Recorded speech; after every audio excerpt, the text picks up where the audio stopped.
Good morning po. Ito po yung mga ginagawa namin, mga incubator at ibebenta. Malaki po siya, 80 to 100 eggs capacity. Kompleto po siya ang loob. Bago ko po bibenta ito, kinakalibrate ko siya. Tinuturuan ko po bawat buyer ko kung paano magpapisa, kaya hindi kayo lugi. Murang-mura pa po ito.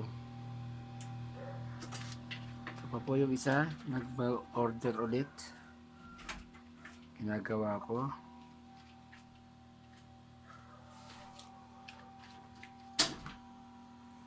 Dalawa po sila. Mga nakikita niyo mga boting yon, mga pabango. Gumagawa rin po ako ng pabango. Yan po. 38, mamatay yung ilaw. Binuksan kasi.